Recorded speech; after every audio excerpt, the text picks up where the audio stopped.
Shalom saudara pendengar yang dikasihi Tuhan Yesus Kristus. Selamat siang dan salam sejahtera untuk kita semuanya. Selamat datang kembali di Renungan Rohani pada siang hari ini. Semoga saudara yang terkasih dalam keadaan sehat selalu, kiranya damai dan sukacita Roh Kudus melimpah di dalam hati dan pikiran saudara saat ini. Sebelum kita mulai renungan pada siang hari ini, marilah kita bersama-sama berdoa. Allah Bapa yang baik dan ajaib, Bapa yang bertahta di kerajaan sorga, Bapa yang kami kenal di dalam Tuhan Yesus Kristus. Terima kasih atas penyertaan yang Tuhan berikan kepada kami atas siang hari yang indah ini. Terima kasih telah memberi kami kesempatan untuk selalu dapat bersyukur atas segala pekerjaan yang kami kerjakan. Maka dari itu, kami mohon kiranya Bapa berkenan menyertai kami selalu di sepanjang hari ini. Terima kasih atas berkat-Mu hingga saat ini kami masih bisa merasakan kebaikan-Mu dan buatlah agar kami selalu mengucap syukur kepada-Mu. Tuhan Yesus Kristus, terima kasih pada saat ini kami masih bisa bekerja. Tuhan, saat ini kami akan memulai pekerjaan kami. Berkatilah pekerjaan ini dan sertailah sepanjang kami selama bekerja pada hari ini, agar menjadi berkat bagi kami, bagi keluarga kami dan juga tempat kami bekerja. Berkati seluruhnya di siang hari ini, agar berjalan dengan baik dan menjadi berkat untuk kami jalani bersama dengan anak Tuhan yang lainnya. Dalam nama Tuhan Yesus, kami berdoa. Amin. Sahabat pendengar renungan saudara rohani, bacaan renungan dan ayat emas Alkitab renungan kita siang hari ini akan kita mulai dari pembacaan nats sebagai berikut. Itulah yang kuusahakan dan kupergumulkan dengan segala tenaga sesuai dengan kuasa-Nya, yang bekerja dengan kuat di dalam aku. Tertulis di dalam kitab Kolose 1 ayat 29, topik renungan kita hari ini adalah ikut bermain. Bacaan kita pada siang ini terambil dari kitab Kolose 1 ayat 24 sampai dengan ayat 29. Sekarang aku bersukacita bahwa aku boleh menderita karena kamu, dan menggenapkan dalam dagingku apa yang kurang pada penderitaan Kristus, untuk tubuhnya, yaitu jemaat. Aku telah menjadi pelayan jemaat itu sesuai dengan tugas yang dipercayakan Allah kepadaku untuk meneruskan firman-Nya dengan sepenuhnya kepada kamu, yaitu rahasia yang tersembunyi dari abad ke abad dan dari turunan ke turunan, tetapi yang sekarang dinyatakan kepada orang-orang kudus-Nya. Kepada mereka Allah mau memberitahukan betapa kaya dan mulianya rahasia itu di antara bangsa-bangsa lain, yaitu Kristus ada di tengah-tengah kamu, Kristus yang adalah pengharapan akan kemuliaan. Dialah yang kami beritakan, apabila tiap-tiap orang kami nasihati dan tiap-tiap orang kami ajari dalam segala hikmat, untuk memimpin tiap-tiap orang kepada kesempurnaan dalam Kristus. Itulah yang kuusahakan dan kupergumulkan dengan segala tenaga sesuai dengan kuasa-Nya, yang bekerja dengan kuat di dalam aku. Ayat renungan kita ini terambil dari kitab Kolose 1 ayat 24 sampai dengan ayat 29. Kata bijak Alkitab hari ini adalah, jangan membangun makam di hidup Anda dengan mengubur talenta Anda. Mari kita mulai renungan siang kita. Baiklah, mari kita mulai segmen kisah inspiratif. Saya senang pergi ke lapangan Wrigley di Chicago untuk menonton pertandingan bisbol, duduk di tribun, menikmati hotdog besar, dan bersorak memberi semangat para pemain tim Cub agar mereka meraih kemenangan. Sayangnya, kekristenan memiliki banyak kemiripan dengan olahraga profesional. Sebagaimana pengamatan teman saya, ada 9 pria di lapangan bisbol yang berjuang dan ribuan orang di tribun yang hanya menonton. Seperti yang mungkin Anda ketahui, itu bukan rencana pertandingan Allah bagi umat-Nya. Dia ingin kita keluar dari tribun, masuk lapangan, dan bergabung dengan tim itu. Jika Anda bertanya-tanya dalam hati, sumbangsi apa yang dapat Anda berikan di lapangan? Kini jangan bertanya-tanya lagi, bagaimana dengan sumber keuangan Anda? Yesus dapat mengambil perak dan emas Anda dan memakainya untuk menyempurnakan banyak hal besar bagi kemuliaan-Nya. Namun, lebih dari sekadar mengeluarkan buku cek Anda memiliki banyak talenta yang dapat dipersembahkan. Allah telah memberi setiap kita talenta rohani yang dapat ikut melebarkan kerajaan-Nya, entah itu mengajar, menguatkan orang, melayani, menunjukkan keramahan, atau bermurah hati. Setiap kecakapan itu berguna. Ikutilah teladan Paulus yang tanpa lelah melayani di ladang Allah demi memperoleh sukacita karena dipakai oleh-Nya. Percayalah, jauh lebih berguna berada di lapangan daripada duduk di tribun. Sesuai dengan keadaanmu, mulailah melayani Tuhan, klaimlah janji teguhnya dan percayalah pada firman-Nya. Allah hanya meminta sesuai kemampuan yang engkau punya. Dia akan memakai upayamu itu untuk memajukan rencana-Nya. Dialah yang kami beritakan. Kolose 1 ayat 28 berkata, Dialah yang kami beritakan. Apabila tiap-tiap orang kami nasihati dan tiap-tiap orang kami ajari dalam segala hikmat, untuk memimpin tiap-tiap orang kepada kesempurnaan dalam Kristus. Setiap pemberitaan Paulus, yang paling utama diberitakan adalah Yesus. Pemberitaan yang paling utama adalah kehidupan dan kebangkitan Yesus. Bagi Paulus tidak ada berita yang paling penting selain memberitakan Yesus itu sendiri. Itu sebabnya Paulus selalu bersaksi dalam kehidupannya tentang Yesus. Ada banyak orang yang memberitakan atau bersaksi tentang Kristus. Namun kesaksian mereka hanya sekedar kesaksian dan tidak sungguh mengutamakan menyaksikan dan mengabarkan tentang Yesus. Ada pemberita Injil tidak lagi memfokuskan pemberitaan Yesus melainkan memberitakan kehebatan diri si pengkhotbah itu sendiri. Siapakah yang harus kita saksikan dan beritakan? Dialah yang kami beritakan, apabila tiap-tiap orang kami nasihati dan tiap-tiap orang kami ajari dalam segala hikmat, untuk memimpin tiap-tiap orang kepada kesempurnaan dalam Kristus. Itulah yang diusahakan dan digumulkan dengan segala tenaga sesuai dengan kuasa-Nya, yang bekerja dengan kuat di dalam diri Paulus. Paulus hendak mengajari kita bahwa pemberitaan utama kita hanyalah Yesus. Paulus mengingatkan kepada jemaat Kolose, Kristus ada di tengah-tengah kamu, Kristus yang adalah pengharapan akan kemuliaan. Artinya, kesaksian mereka tentang karya kasih Allah itulah yang patut mereka bawa di lingkungan mereka dalam segala tindak tanduk dan tutur kata kita. Musa juga bersaksi tentang karya Tuhan kepada mertuanya, dan itu membuat Yitro memuji Tuhan dan menaikkan korban.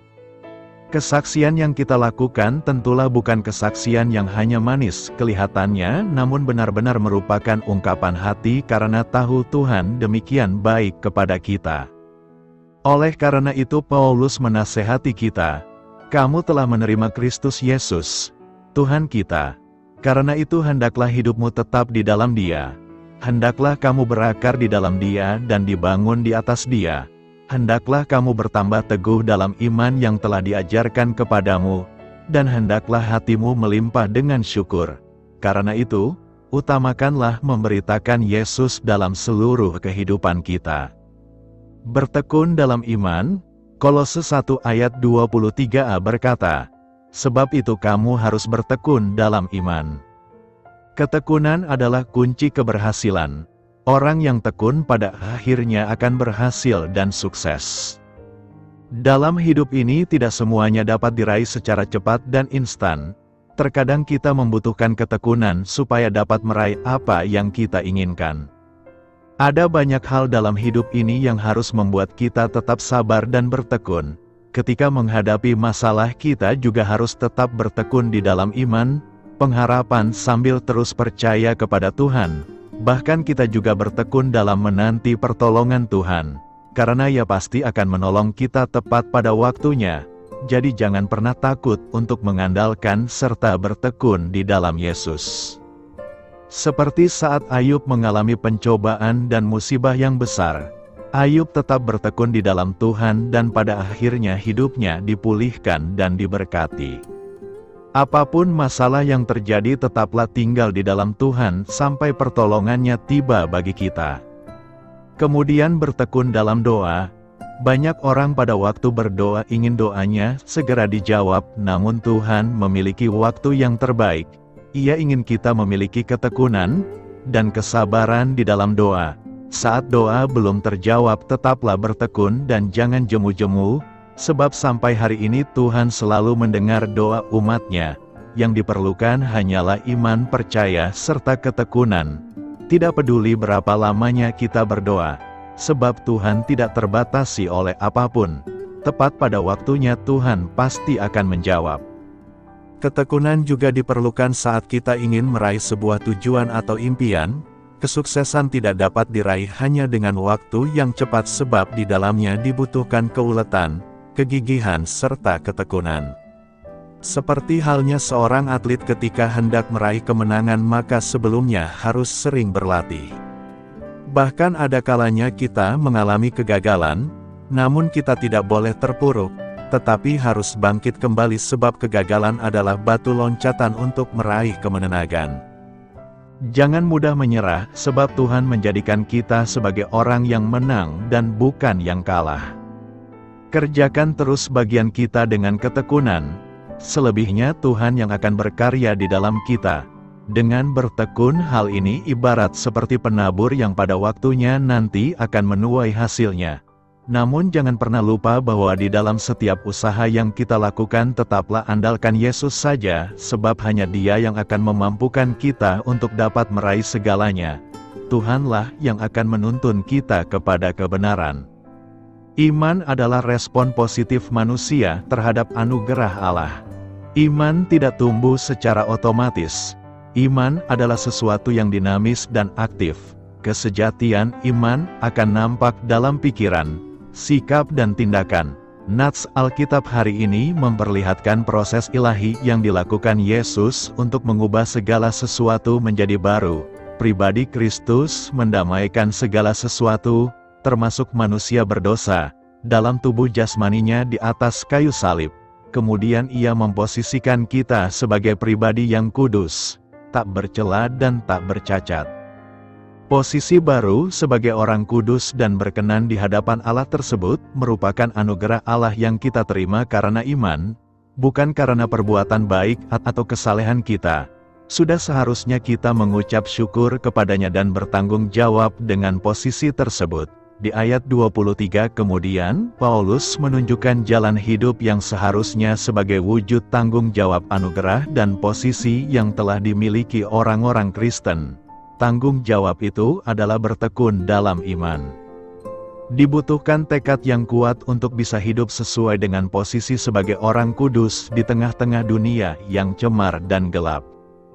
Akan ada banyak cobaan, godaan dan tantangan serta berbagai penderitaan yang mencoba menarik kita tetap dalam hidup kita yang lama. Maka tidak ada pilihan lain kecuali kita harus bertekun dalam iman. Tidak ada jalan mudah dan cepat. Kita harus berani membuat komitmen, ulet, tegas dan tidak mau kompromi dengan pengajaran-pengajaran yang bertentangan dengan Injil Yesus. Bertekun dalam iman secara alami berarti meneladani berbagai ketekunan jemaat mula-mula. Tetapi secara pribadi kita bisa membangun kebiasaan kudus dengan cara menghayati dan memeditasikan pribadi Kristus sebagaimana telah dijelaskan di ayat 15-22 dan pengorbanannya yang sudah membayar lunas semua dosa dan masalah hidup kita. Dengan cara demikian kita selalu diarahkan untuk fokus pada kasih karunia Allah yang menjadi dasar seluruh kehidupan kita. Dengan kasih karunia-Nya kita tidak akan menyerah kalah dengan berbagai tantangan. Tetapi kita akan tetap teguh berdiri dalam pengharapan kita. Karena itu, teruslah bertekun dalam iman agar kita pada akhirnya beroleh mahkota kehidupan. Apa yang kurang dalam penderitaan Kristus? Dalam Kolose 1 ayat 24 Paulus menulis, "Sekarang aku bersukacita karena penderitaanku demi kamu, dan aku menggenapkan dalam dagingku apa yang masih kurang pada penderitaan Kristus, demi tubuhnya, yaitu gereja, Kita tahu bahwa kematian Kristus merupakan pembayaran yang cukup untuk dosa kita. Jadi apa yang Paulus maksudkan ketika dia mengatakan bahwa ada sesuatu dalam penderitaan Kristus yang masih kurang? Paulus tidak sedang mengatakan bahwa ada sesuatu yang kurang atau kekurangan dalam penderitaan yang Kristus tanggung untuk menebus dosa-dosa dunia. Sebaliknya, Paulus mengatakan bahwa penderitaannya, Paulus, demi Kristus masih kurang. Meskipun dia telah menderita banyak penderitaan, Paulus belum menjadi serupa dengan juru selamat dalam penderitaannya. Terjemahan lain dari Kolose 1 ayat 24 memperjelas maksud Paulus. Aku bergembira, apabila aku menderita karena kamu dalam tubuhku, karena aku ikut serta dalam penderitaan Kristus yang berlanjut bagi tubuhnya, yaitu gereja, dan sekarang aku bersukacita atas penderitaanku demi kamu. Dan dengan tubuhku sendiri, aku melengkapi apa yang kurang di pihak kita dalam penderitaan Kristus, demi nama tubuhnya, yaitu gereja. Perhatikan bahwa kekurangan ini ada pada pihak Paulus, bukan pada pihak Kristus. Paulus juga berbicara tentang penderitaannya sehubungan dengan penderitaan Kristus dalam 2 Korintus 1 ayat 5 berkata, sebab sama seperti kita mendapat banyak bagian dalam penderitaan Kristus, demikian pula kita mendapat penghiburan berlimpah melalui Kristus. Penderitaan Paulus atas nama gereja bukannya tanpa tujuan.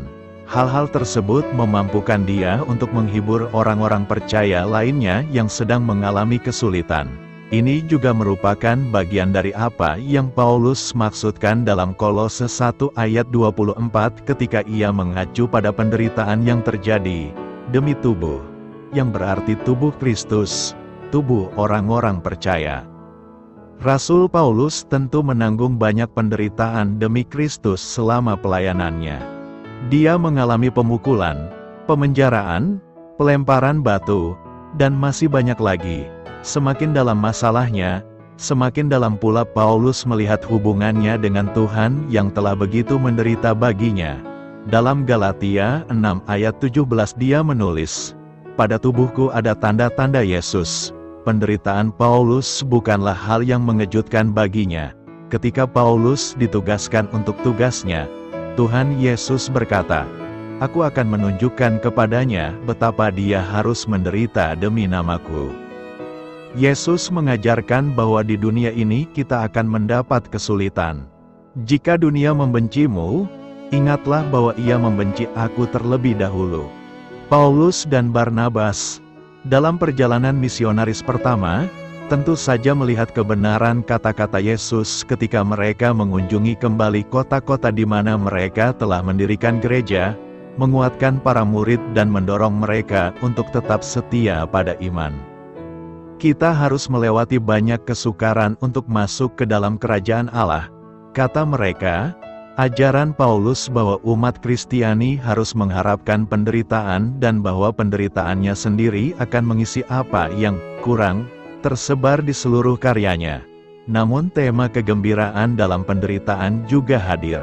Itu sebabnya Paulus dapat berkata, aku bersukacita karena penderitaanku demi kamu. Kesimpulannya, Paulus menderita bukan untuk mendapatkan kasih karunia, atau untuk mendapatkan keselamatannya. Dia juga tidak melengkapi atau melengkapi penderitaan yang dialami Yesus secara pribadi. Sebaliknya, Paulus melihat penderitaannya membantu menjadikan dirinya serupa dengan gambar Kristus. Kita juga dapat memandang pencobaan dan penderitaan kita sebagai sarana untuk menjadikan kita semakin serupa dengan Yesus. Karena kita ditentukan untuk menjadi serupa dengan gambar anaknya. Sebelum kita bergabung dengan Kristus dalam kemuliaan, kita akan mengalami penderitaan yang sama seperti yang dialami Yesus Kristus sebagai bagian dari proses pengudusan Allah. Di dalam Dia diciptakan segala sesuatu. Kolose 1 ayat 16 berkata, karena di dalam Dialah telah diciptakan segala sesuatu, yang ada di sorga dan yang ada di bumi, yang kelihatan dan yang tidak kelihatan, baik singgasana maupun kerajaan, baik pemerintah, maupun penguasa, segala sesuatu diciptakan oleh Dia dan untuk Dia. Di dalam Yesus segala sesuatu diciptakan, baik yang ada di surga, di bumi, baik yang kelihatan dan tidak kelihatan, baik singgasana, maupun kerajaan, baik pemerintah, maupun penguasa. Semuanya dicipta oleh Yesus untuk Yesus. Jadi segala sesuatu yang ada di dunia ini, segala sesuatu yang ada di alam semesta ini, bukan tentang kita, tetapi untuk Yesus. Kalau kita menyadari hal ini bahwa segala sesuatu diciptakan oleh Yesus dan untuk Yesus, kita diciptakan oleh Yesus dan kita diciptakan untuk Yesus, maka kita bisa mengerti dan bisa mengikuti apa yang menjadi maksud dan rencana Tuhan di dalam hidup kita. Sebagaimana kalau kita naik perahu di sungai yang ada arusnya, kalau kita mengikuti arusnya, kita tidak perlu tenaga, tidak perlu berkeringat, kita hanya enjoy. Tetapi kalau kita melawan arusnya, kita akan gelisah karena perahu kita tidak maju-maju. Semakin banyak tenaga yang kita keluarkan, kita akan semakin gelisah, semakin banyak keringat yang keluar. Apapun keberadaan kita sekarang, apapun profesi kita sekarang, dimanapun keberadaan kita sekarang, Tuhan punya maksud dan rencana di dalam hidup kita. Itu sebabnya lakukan segala sesuatunya seperti kita melakukannya untuk Tuhan. Kalau kita percaya bahwa segala sesuatu di dalam hidup kita adalah untuk Tuhan, maka dunia kita akan menjadi dunia yang lebih harmonis. Satu hal yang harus selalu kita tahu bahwa Tuhan Yesus sangat mengasihi kita. Semua berkat yang Tuhan Yesus terima dari Bapa-Nya, Dia juga pasti berikan kepada kita.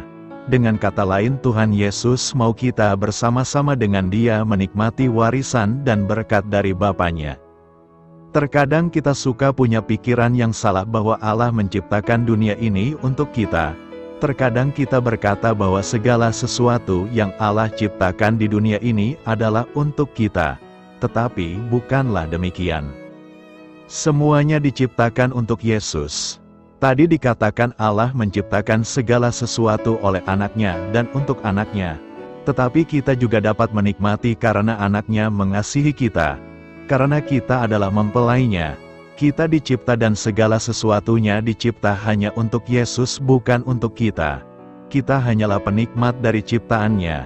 Karena itu, janganlah kita sombong sebab segala sesuatu yang dicipta, termasuk kita, bertujuan untuk memuliakan Yesus. Apa artinya? Dia ada sebelum segala sesuatu, dalam Kolose 1 ayat 17. Kolose 1 ayat 15 sampai dengan ayat 23 memuat argumen tandingan Rasul Paulus terhadap ajaran palsu tentang sifat dan keilahian Yesus Kristus. Bagian penting dari kitab suci ini diberi judul seperti keunggulan Kristus atau supremasi Anak Allah. Guru-guru palsu mengklaim bahwa Yesus mungkin adalah sosok yang terkemuka, namun bukan makhluk yang paling utama dan paling tinggi di antara semua ciptaan. Sebagai bagian dari kasusnya, Paulus menyatakan, Dia Yesus ada sebelum segala sesuatu. Artinya Yesus Kristus ada sebelum segala sesuatu diciptakan. Karena hanya Tuhan yang ada sebelum semua ciptaan. Paulus menegaskan bahwa Yesus Kristus adalah Tuhan. Paulus memulai, Kristus adalah gambar Allah yang kelihatan. Dia sudah ada sebelum segala sesuatu diciptakan dan di Allah yang tertinggi atas segala ciptaan, Yesus ada sebelum segala sesuatu. Karena Dia adalah pencipta segala sesuatu. Sebab segala sesuatu diciptakan oleh-Nya, baik yang ada di langit maupun yang ada di bumi, baik yang kelihatan maupun yang tidak kelihatan, baik singgasana maupun kerajaan, baik pemerintah, maupun penguasa, segala sesuatu diciptakan melalui kuasa-Nya, Dia dan untuk Dia. Yesus Kristus harus ada, sebelum segala sesuatu, sebelum penciptaan dunia untuk hadir dan aktif bersama Allah pada saat penciptaan dunia. Pada mulanya adalah Firman, dan Firman itu ada bersama-sama dengan Allah, dan Firman itu ada bersama-sama dengan Allah.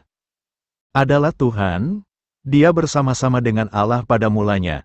Kata, firman, atau logos adalah rujukan yang tidak dapat disangkal kepada Yesus Kristus. Dalam ayat ini, Rasul Yohanes menegaskan keberadaan Kristus yang kekal, suatu sifat yang hanya dapat dianggap berasal dari Allah. Yohanes juga menegaskan bahwa tidak ada sesuatu pun yang tidak diciptakan oleh Yesus. Melalui Dia segala sesuatu dijadikan, tanpa Dia tidak ada sesuatu pun yang telah jadi dari yang telah jadi.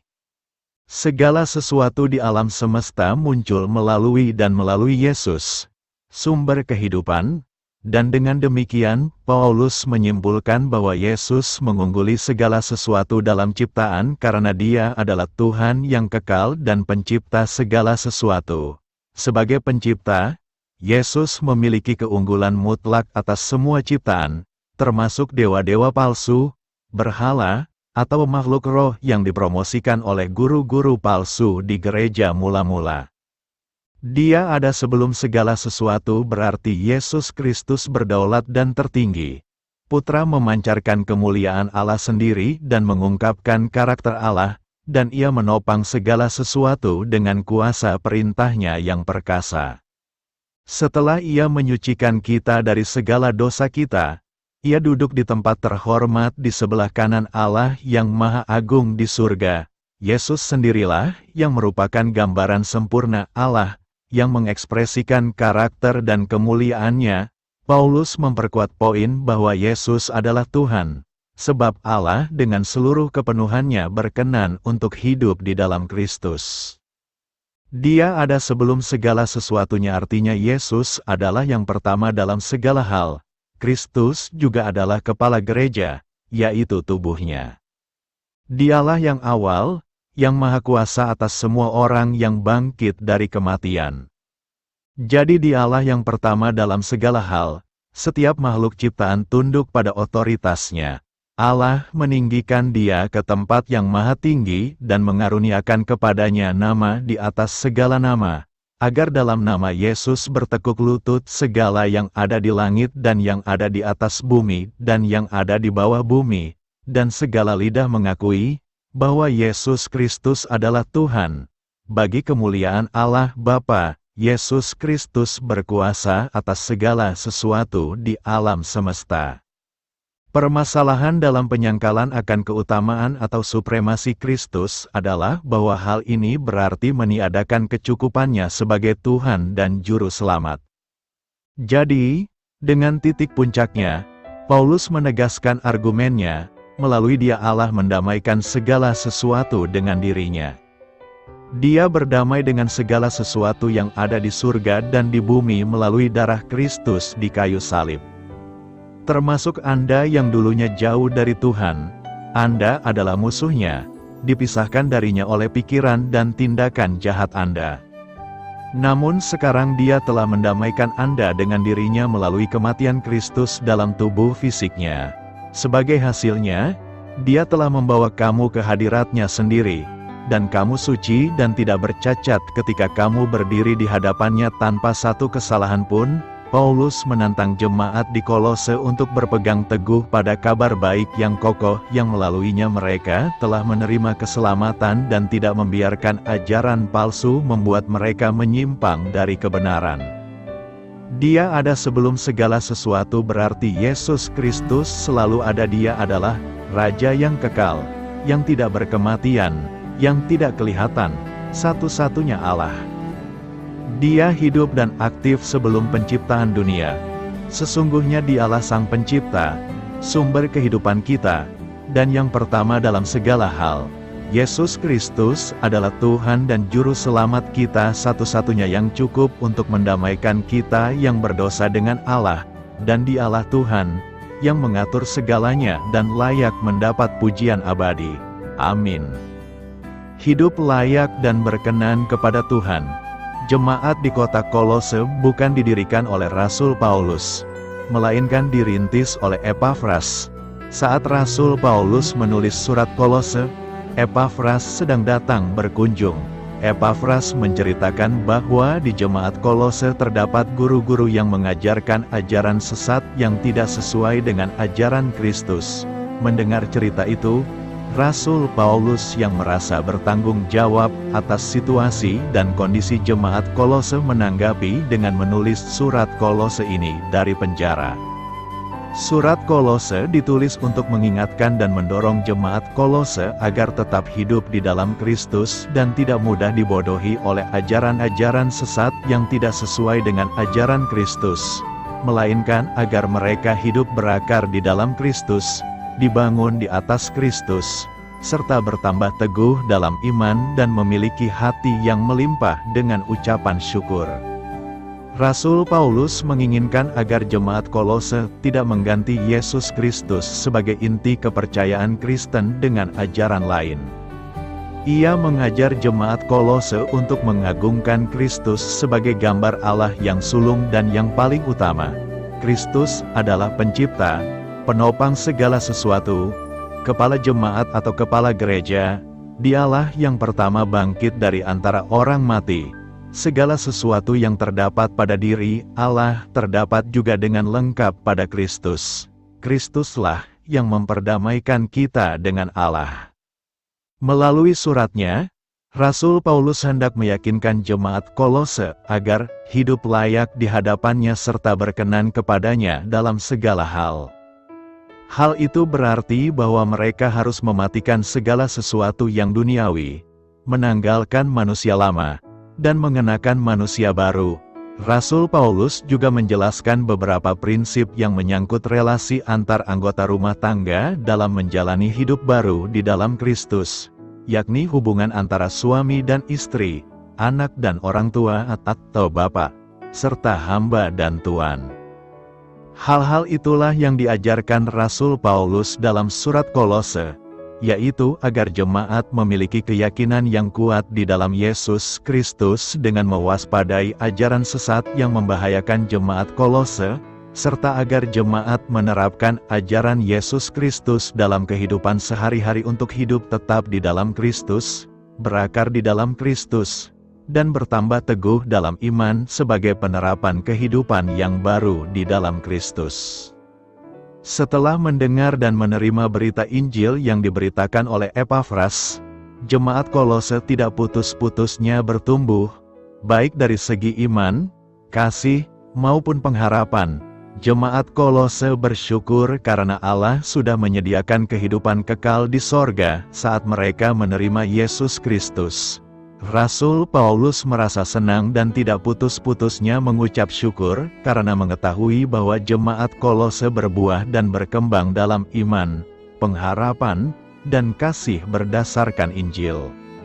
Walaupun jemaat Kolose bertumbuh dengan baik, Rasul Paulus menghendaki agar jemaat Kolose tidak puas dengan kemajuan mereka.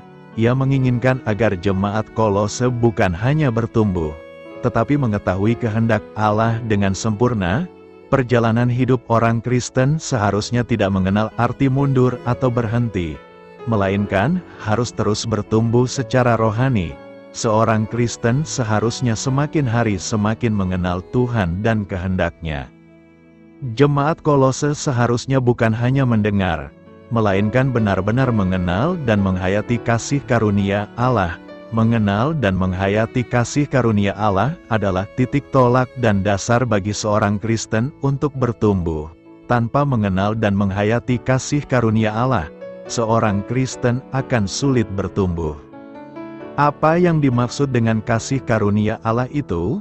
Kasih karunia Allah adalah kasih karunia yang melepaskan kita dari kuasa kegelapan dan memindahkan kita ke dalam terang, atau kasih karunia yang memindahkan kita dari kebinasaan kekal ke kehidupan yang kekal.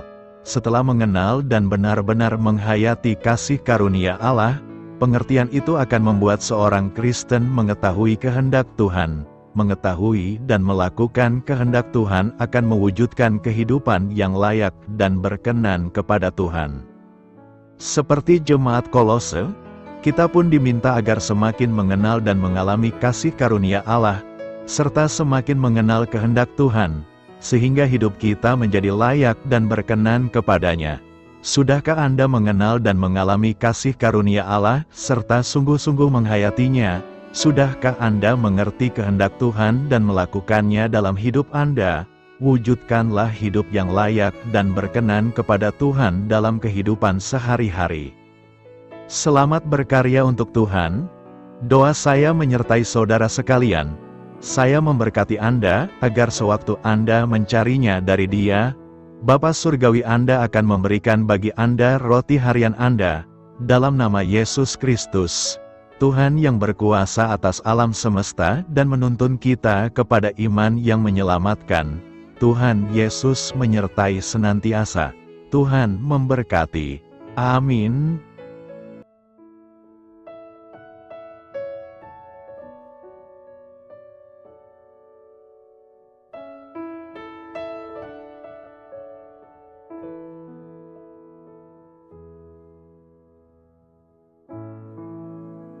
Demikianlah renungan firman Tuhan pada siang hari ini. Semoga menjadi kekuatan di dalam hidup kita dan menjadikan kita pribadi yang lebih sukses. Sebelum kita memulai aktivitas hari ini, marilah kita berdoa. Bapa kami yang ada di sorga, terima kasih atas kasih dan kebaikan Tuhan yang begitu besar buat kami. Tuntunlah perbuatanku agar di sepanjang hari ini saya bisa bekerja sebaik-baiknya, tidak pernah jemu menolong sesama, selalu ramah dan tahu terima kasih, menghayati iman dan mengamalkannya dengan sekuat tenagaku. Semua ini saya sampaikan kepadamu, dengan pengantaraan Kristus, Tuhan kami. Allah, Bapa kami bersyukur kepadamu, bahwa dengan bekerja kami boleh ambil bagian di dalam karya-Mu mensejahterakan dan membahagiakan umat manusia. Kami mohon bimbingan-Mu dalam melaksanakan pekerjaan kami hari ini. Bimbinglah kami agar sanggup bekerja dengan semangat kasih, dengan riang, rajin dan jujur. Terima kasih, Tuhan. Amin. Dalam nama Tuhan Yesus Kristus Tuhan dan Juru Selamat kami, Bapa kami yang baik, kami mengucap syukur dan berdoa. Amin.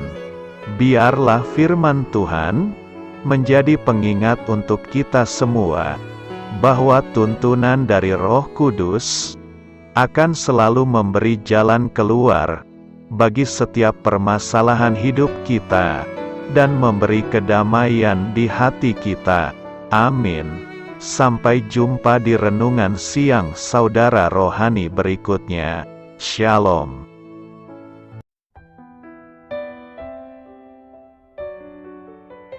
Halo untuk semua pendengar saudara rohani yang terkasih di dalam nama Tuhan Yesus Kristus dimanapun berada.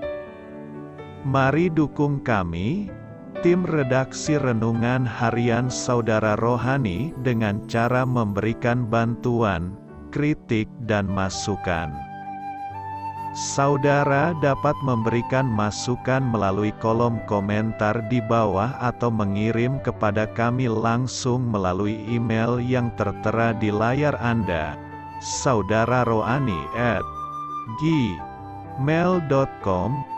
Jika saudara terberkati melalui renungan ini, saudara dapat mendoakan kami dan memberikan bantuan lainnya dengan mengirim email kepada kami. Saya berdoa agar saudara sekalian bahagia dan sehat selalu. Amin.